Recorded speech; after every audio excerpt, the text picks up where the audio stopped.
Welcome to Renegade Conversations. This is Season 3, Episode 18.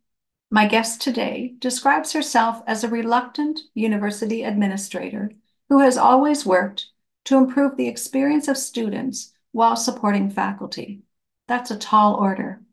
In an interview with a local media outlet, she said when she interviewed for her current position, it was one of the first times she didn't feel disadvantaged by being openly part of the queer community. I'm looking forward to this conversation. My name is Meryl Cook. I'm an artist, a renegade, and host and creator of Renegade Conversations. My mission is to provide thought-provoking, fun, and fearless discussions with remarkable female rebels who are shaking things up in their respective fields. My hope is to make you question the norms and ignite your own renegade spirit.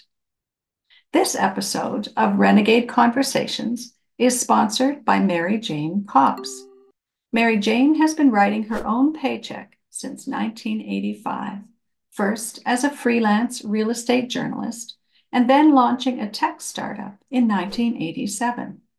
She embraced her alter ego, the Phone Lady, in 2006. She works with clients throughout North America and in Australia, England, and France, giving them the skill to inspire valuable conversations with clients, customers, and prospects. Mary Jane has been profiled as a communications expert by Australian Broadcasting, Fox and Friends, Harry Enten's CNN podcast Margins of Error, as well as by the Wall Street Journal, National Post, the Globe and Mail, CBC, CTV, Global, as well as other publications, television, and radio outlets, including a very silly skit on This Hour Has 22 Minutes. Mary Jane is also the author of the phone book, Essential Telephone Communication Skills, and writes a bi-weekly blog on sales and customer service communication skills. My next guest is Joël Dickinson, PhD. Dr. Dickinson was appointed President and Vice-Chancellor of Mount St. Vincent University on July 1st, 2022. Before joining Mount St. Vincent, Dr. Dickinson was Dean of the Faculty of Arts at Laurentian University and held the positions of Acting Associate Vice President of Teaching and Learning and Chair of the university's Department of Psychology. She held a leadership role with the Laurentian University Sexuality and Gender Diversity Committee and was a long-standing member of the Presidential Advisory Committee for the Status of Women. She also served as an ex officio member of the Laurentian University Native Education Council, through which she has had the honor of learning from the Atikamekw Anishinaabe First Nations people.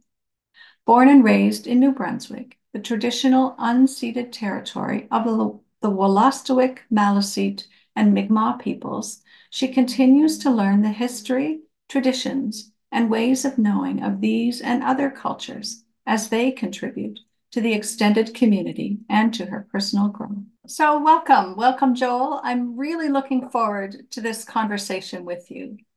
Joël, you and I were introduced by Nicole Morrison, a very impressive woman in her own right.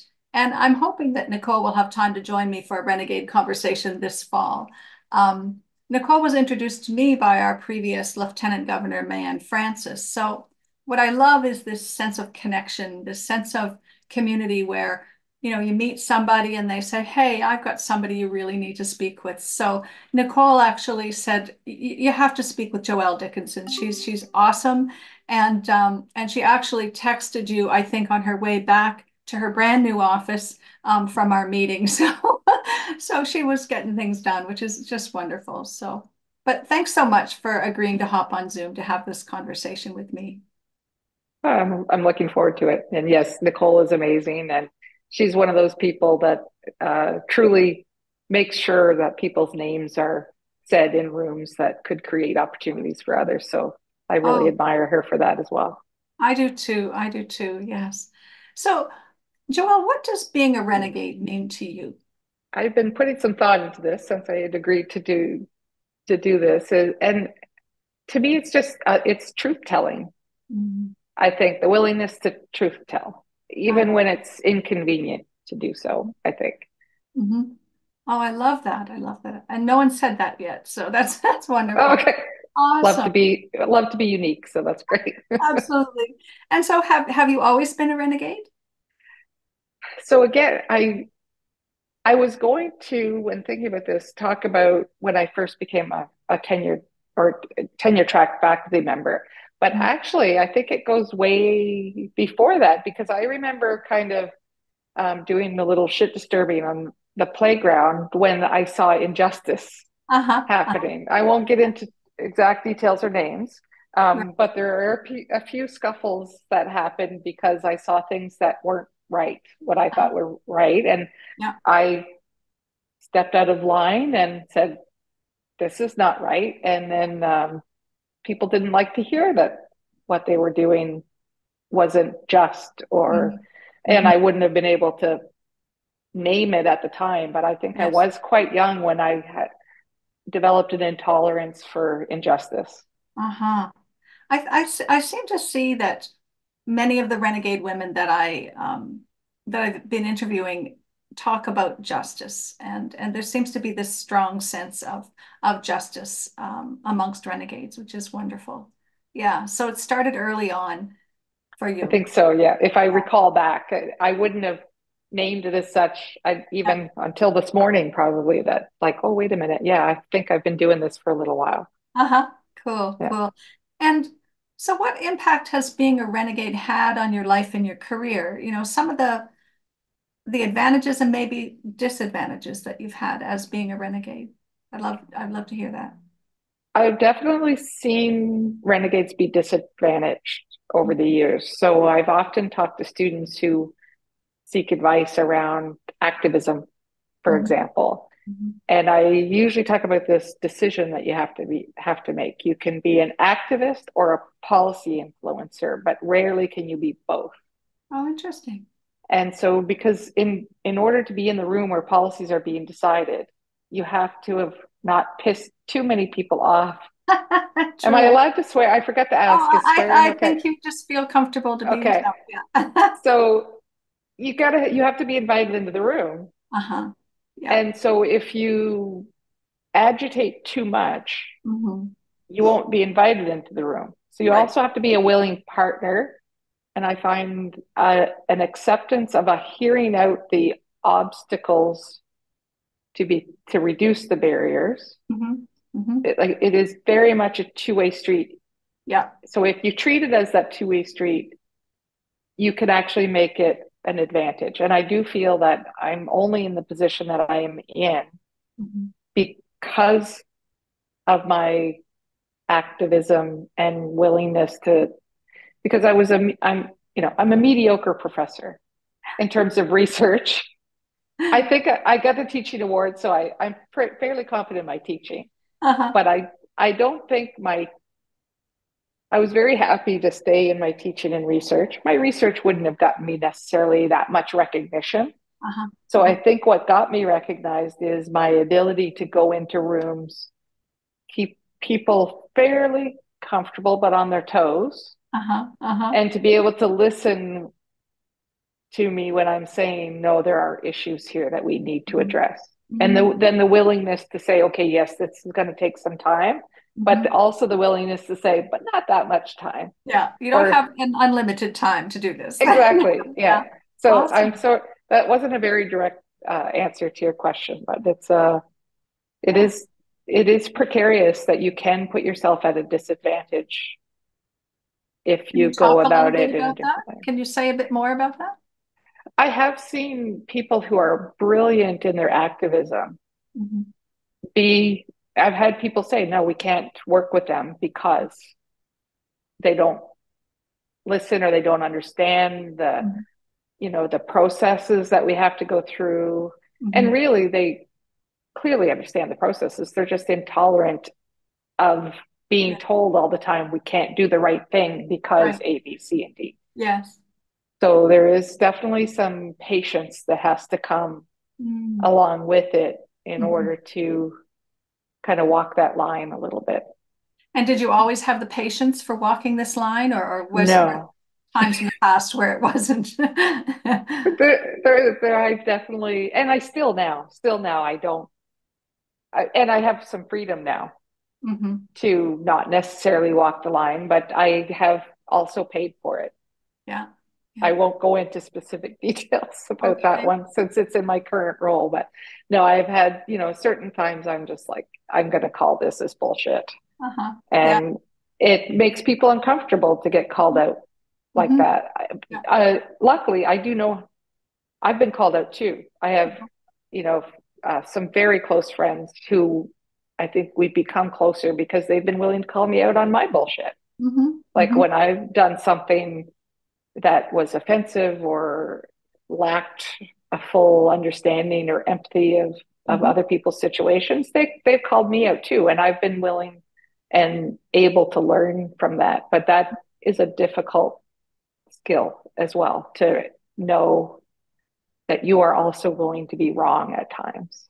And that is difficult, and it takes a lot of, I think, inner strength and humility to be able to take criticism and still hold up your head and carry on and do what you want to do and do what you think is right. Yeah, Yeah, yeah, absolutely. Oh, that's so cool. So we're going to take a short break for a message from our sponsor. And when we come back, I'm going to have some fun questions for you. great. Hi, fellow renegades. I'm Mary Jane Cops, otherwise known as the Phone Lady, and I'm delighted to be sponsoring Meryl's Renegade Conversations because I'm all about the conversations. I work with clients throughout North America, in England, France, and Australia, working with teams and individuals to help them inspire amazing conversations with their prospects, their clients, their customers, even their family and friends. Want to learn more? Head over to my website, thephonelady.com. And we can also connect on LinkedIn. I'm the only Mary Jane Cops on LinkedIn. I look forward to meeting you. Now let's get back to Meryl and her guest. So, Joelle, did you bring a drink to share? I did. It's not very unique, I'm afraid. I'm a little boring. So I can't imagine. it's my coffee. I start every day with a black coffee. Uh-huh. Yeah. And at various times, I'm a little more addicted than I'd like to admit. Yes. Um, but I've been told by my wife that I should not leave the house or talk to anyone until I've had my coffee. So it's Yeah, yeah. it's a warning to others, yeah, so Yes. if I've had my coffee or not. And of Nice. course, my MSVU Captain Crow Nice. sticker on my coffee mug. Lovely. And is there a particular kind of coffee that you like to drink these days? You know, I'm not that picky. Hmm. It does have to be caffeinated Okay. and extremely hot. Once Okay. it once it reaches a, that's why I have The the mug insulated that mug. you probably recognize. But Yeah. this has been a life changer for me. I go through a lot Mhm. less coffee. I dump a lot less out now. That Yeah. so no, a good cup of coffee, and then after a certain time of day, then it's red wine. Oh, So lovely. there's not much in between. Excellent. Excellent. Yeah, Oh, that's fun. So, in what grade two, what kind of a kid were you? Describe yourself then. grade two. Um, I would probably say disorganized. I was a bit obstinate. I think my mom would say I was obstinate. I do Uh-huh. remember a time a friend of mine gave me a pink t-shirt for my birthday, Uh-huh. and it was a Looney Tunes t-shirt, which I loved Looney Tunes Yeah. at the time. Um, there's some problematic things with Looney Tunes now, but that we all know. But Yeah. it was pink, and I clearly was not a pink Yeah. kind of gal. Yeah. And so my mom told me I had to wear it because my friend had given it to me. So I hid behind the neighbor's house and missed the bus Because you're so that wearing. I would not have to wear the pink t-shirt. So Uh-huh. I was very confident in what I liked, Mhm. and I didn't want to please others and be shaped into something that Mhm. I was not comfortable in. And Yeah. then even that day, what she doesn't know when she drove me to school, she was very irritated at the time. She worked from home, so I'm sure she missed the client. I tucked a different t-shirt into my bag, and as soon as I got to school, I changed it. Change, And yeah. then I told the friend who got me the shirt that I hated it. Uh-huh. So, which was not very nice. I would not do that now.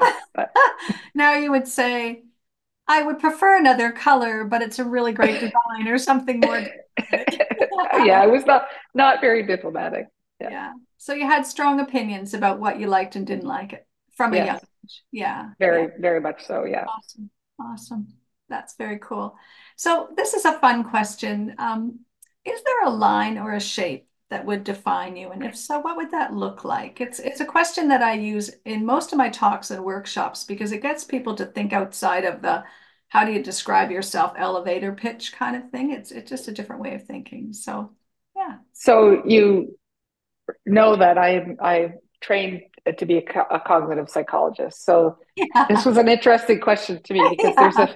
there's this effect called the Bubukiki effect. Uh-huh. I don't know if you're familiar, but No, I'm not. I think I studied psychology also, but I finished in the early 80s. So oh, okay. lots of things have So happened there since then. so the effect. So what we find is that sounds are associated with certain shapes. So our brain automatically so softer sounds like boo Mhm. boo Mhm. are associated with rounder kind Mm. of shapes, and kiki, because of the sound Yeah, kiki, they are associated with sharper shapes, like edgy. interesting. Yeah, And so a lot of the time, I would probably be on the boo boo side. yeah. I like to avoid conflict. Uh-huh. I Yeah. would much prefer have a civil discussion around things and reach an agreement. Hmm. But in order to make true change, sometimes you have to be more kiki. Yeah, yeah. So I would say there's a there's sides of both. So that's how I know it doesn't directly answer your question, but mostly boo boo, sometimes kiki. Cool. And so if you were to put that together into one drawing, what would it look like? What do you think? I find it hard to maintain both at the same time. Interesting. I would very much like to learn how, but it does seem to be, I seem to have this threshold. And then once I go over that threshold, it's all kiki. Yeah, yeah. So, Oh, I know people like that. Yeah, yeah. yeah. So, but I very much would like to try to integrate the two, but I have been Uh-huh. unsuccessful so far. Oh, interesting. That's a really interesting theory. I hadn't heard about that. So that's great. So, what advice, Joelle, do you have for women who want to access more of their inner wild selves or their renegade selves? And not just women, but people in general. But I don't know if you listen to the podcast, My Favorite Murder. no, no, You don't? So I no. highly recommend it. They're Thank you. two comedians who they both love true crime. Uh-huh. And it's Georgia and Karen. I forget their last names, but in that podcast, their favorite saying is fuck politeness. Yeah, I think I love that Because already. polite politeness gets you, so you know how you get that discomfort feeling like something might be wrong here. But a Yeah, lot of women have been taught, and this is how, I can go back into my psychology days and talk yeah. about how girls Hmm. are taught and versus how boys are taught. And girls Yes. are taught from a very young age to be polite. Hmm. We And are. so sometimes you have to fuck politeness Yeah, yeah. and, be willing to go, you know what? No, this is not This is right. not I right. I Yeah, do not want to be treated this way. yeah, yeah. And Oh, it's okay. The world does not end no, exactly. Yeah, when yeah. you do that. And in fact, sometimes just people have to hear that you don't want to be treated that way. And then all of a sudden it's like, oh, okay, I'm sorry, let's move on. Yes. Sometimes it's a game changer and they don't want to deal with you With anymore people. if you're saying like, no, I don't want to be spoken to in this way. Uh-huh. But I guess that would be my I'm going to Yeah. steal from Karen and Georgia. That's awesome. I'll be sure to put their podcast in my show notes as well so people can look it up. That's great. And is there anything that we haven't talked about that you wanted to be sure to mention? I know you describe yourself as a reluctant administrator. Can you say a bit more about that? Yeah, I think, like I said, I was very happy in my classroom and in my lab, Yeah. and I never yearned for a leadership role Mm-hmm. ever. And in fact, every role that I've had that's been administrative or a leadership role, I've said no to first. Awesome. So I was asked to be chair of the psychology department, Mm-hmm. and I said no, and ended up doing it. Mm-hmm. And then I was asked to be interim dean. I said, no, definitely not. Ended up doing it and then applied for the position afterwards. And then even at MSVU, when I was, the search firm reached out to say, would you like to, your name's been given to us, would you like to apply? And I gave some names of other women that I thought would be great. And they were Oh, like, actually, those are the names of the women who suggested you. uh-huh. So, Awesome. and I had said no. So that's why I say reluctant. Mm-hmm. Um, there's this feeling that I had that I could only support and impact students when I was in the classroom or the lab. Mm-hmm. And then when I was asked to be chair, I realized, oh, no, I can actually impact students in different ways. Yeah. Yeah. And then as dean, again, I didn't think I'd be way too far away from students to have an Mm-hmm. impact. But in fact, no, you're actually able to impact even more students at that Mm-hmm. level. So Mm-hmm. um, I guess know knowing kind of what the thing is that was important to me that I needed to be, if I'm my son now, I ask him, what do you want to do in your job? And he has no idea. I Uh-huh. think I'm realizing now I should ask him a different type of question. How do you So, want to feel in your job? And how do you yeah. want to feel? Yeah. And so for me, impacting students has always been the number one Uh-huh. thing.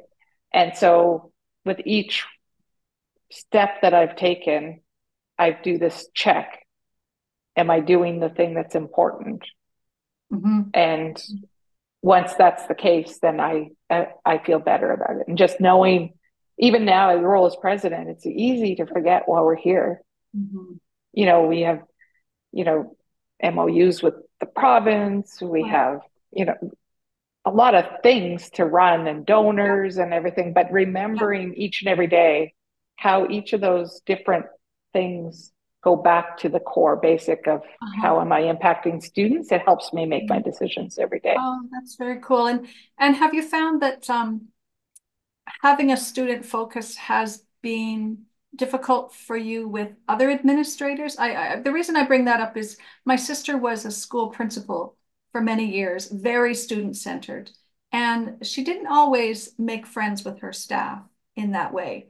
I mean, they admired her, but they resisted mightily at times because she was very student focused. And yeah. Yeah, I make some ripples sometimes when I make, actually just yesterday I made a decision that somebody didn't like Uh-huh. because there was a student who clearly needed something, Yeah. and I made the decision to make sure that they got it. Right. So, and it's like, well, that's not what we normally do, or Yeah. that's, Yeah. I Yeah. get that, I get that answer a lot. Uh-huh. And my goal in any role that I've had to is to be predictable though. Mm-hmm. So if anyone hears about a particular situation and things tend to float up, we're in a smaller institution, Right. things cross my desk that you wouldn't normally Uh-huh. necessarily think the president would be dealing with. Yes. And I agree that I probably shouldn't be dealing with some of them. But I wanted to be predictable. So if someone's, you know, even if someone who's answering the phone every like the telephone line for the MSVU, we still have a telephone line, Oh, nice.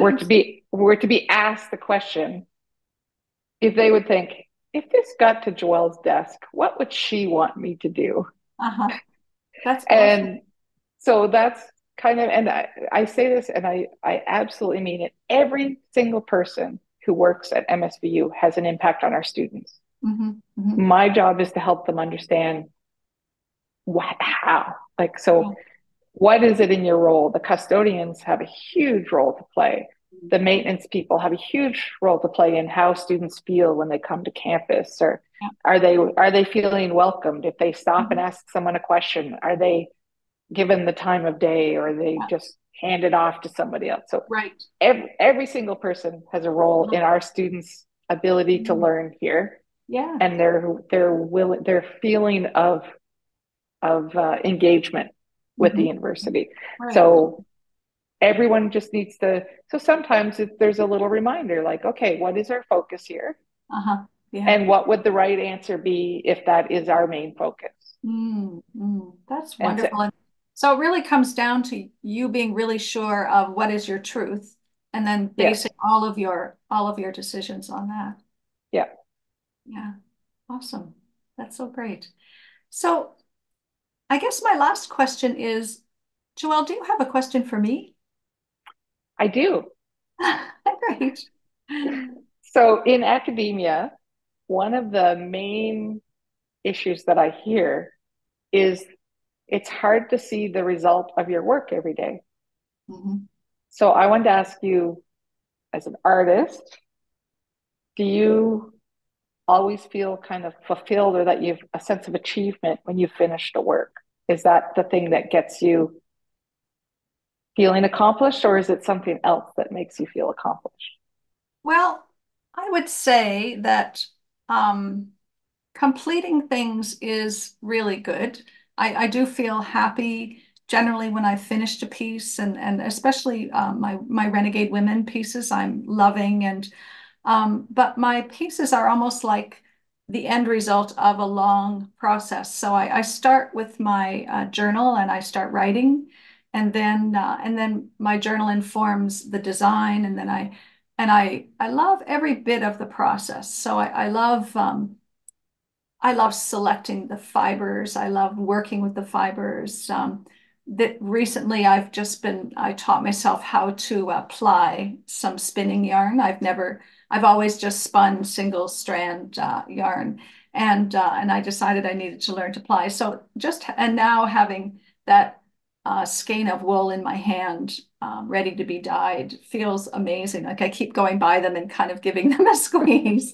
Um, so that's very satisfying. But also when I sell a piece of work and I know that it's gone to somebody's home or somebody's office, that they're happy to have it on their wall and it brings them pleasure. That's kind of the ultimate, as an artist, to have my pieces hung in places where people are going to enjoy them. Because I like having pieces finished, but I don't like having a closet filled with pieces rolled up waiting, Right. waiting for their forever home. So yeah, and lately, I find the Renegade Conversations is giving me lots of joy and satisfaction, just making the connections. So I think about my art, what I love is connecting with people who also resonate with it. That to me is very thrilling. And so I think that's why I love the webcast, because I'm connecting with people and talking about issues that they're interested in. And yeah, so I don't know if I answered your Yeah, question. it does actually, and it's helping me because I realize convocation time, graduation time is always my favorite time. And Uh-huh. when you see a student that you've worked with closely walk across the stage, Yeah. that's It's kind of they're not in the closet yeah, anymore. That could be an exactly. analogy for another time, but yeah, Yeah. they're kind of going out, and it's that anticipation of what impact are they going to have, Mhm. and how are they going to use that. So Yeah. yeah, I attended one of your convocations for it was for the CCA students a couple of years ago. yes, And yeah, it was so wonderful because there was one, like just seeing everybody's families together and they're all so proud. And one woman came across the stage and this man yells out, "Hey, that's my wife." And he and the baby joined her on stage for photos. Like it was just wonderful. Just to see that there was this acceptance of family within the university community was really lovely. So yeah. It's my favorite time of year. It's I probably bet. the most rewarding thing I get to do. I bet. I bet. Yeah, That's lovely. Well, yeah. thank you so much for chatting with me today. I really enjoyed our conversation, and yeah, I look forward to bumping into you in other ways. So thank you. Yes, I look forward to seeing you in person. Thanks. Thanks so much. I hope hearing how Joël defines being a renegade as truth-telling, even when it is inconvenient, has inspired you to embrace more of your renegade self. If you need a little help getting started, please reach out to me. This episode was sponsored by Mary Jane Cops. Mary Jane has been writing her own paycheck since 1985, first as a freelance real estate journalist and then launching a tech startup in 1987. Mary Jane embraced her alter ego, the Phone Lady, in 2006. She works with clients throughout North America and Australia, England, and France, giving them the skill to inspire valuable conversations with clients, customers, and prospects. Mary Jane has been profiled as a communications expert by Australian Broadcasting, Fox and Friends, Harry Enton's CNN podcast Margins of Error, as well as by the Wall Street Journal, National Post, the Globe and Mail, CBC, CTV, Global, as well as other publications, television, and radio outlets, including a very silly skit on This Hour Has 22 Minutes. She is also the author of the phone book, Essential Telephone Communication Skills, and writes a bi-weekly blog on sales and customer service communication skills. Be sure to subscribe to Renegade Conversation. It is available on my YouTube channel at Meryl Cook Artist as a video, or if you prefer to listen to the audio version, subscribe wherever you get your podcasts. Just look for Renegade Conversations. Thanks so much for listening and sharing this episode.